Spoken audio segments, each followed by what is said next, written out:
Welcome back to My Way. Now, when you grow up with a dad who is the Indiana Jones of the antique world, it's no surprise our next guest has been inspired to take on the family trade, hunting the globe far and wide for beautiful treasures. It can be in dark warehouses, in back alleys. A lot of the places that we buy are quite dangerous, so there is that sort of cautions that we have to take to stay safe. I'm Jessica Walrock, and this is my great love. The workmanship in it is just unbelievable. Yeah. My father started Walrocks in Australia 49 years ago. He's an Englishman, and he originally came to Australia he was in insurance and decided he wanted to start his own business. He rang up his mother in the UK and said, "Mum, can you get your hands on every single Victorian extension dining table that you possibly can and stick it in a container for me and send it out?" I think people here like Victorian furniture because Australia was just waking up in many ways, I think. We import predominantly 18th and 19th century French antiques and a little bit of English and a little bit of Italian and whatever else we see that's particularly beautiful or lovely. This is an early 20th century French hand-painted room, that sort of Louis XVI Marie Antoinette style. And it would have been a beautiful room in an apartment or beautiful home, probably out of Paris. I just think it's gorgeous. The detail of that panel. It's funny what you grow up around, you don't really notice. You obviously take those things for granted. And so I spent my teen years and childhood really saying, no way will I ever go into the antique industry. I turned 22 and I'm not sure why, but I suddenly started to notice what was around me, and that was it, really. I realised that what was here was actually really amazing and important to hold on to.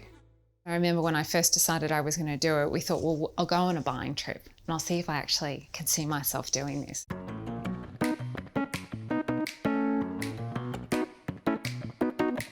One, it was Europe.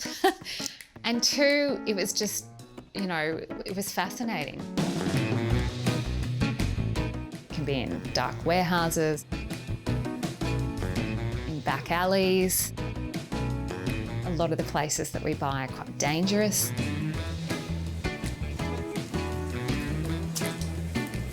I love beautiful things. I'm absolutely an aesthete, and so being surrounded by them and hunting for them, and then that sort of incredible excitement that you get when you see something that nobody else has noticed and everybody else has walked past.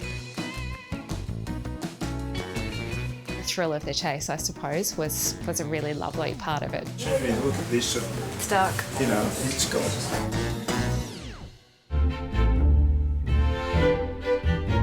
While Jess's dad is now formally retired from the business, he's only ever a phone call away. He was a wonderful teacher, teaching me what I needed to know to stay safe buying, because there's a hell of a lot of pitfalls, and as time goes on, there's more and more because more reproductions are made, fakes are getting better.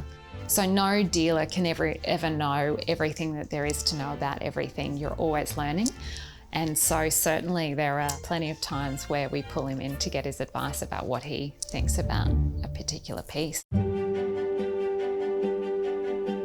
The original makers and cabinet makers that made these pieces must have spent so much time. Their heart and soul went into making these pieces, and the idea that they're just left to go to rotten ruin is so sad.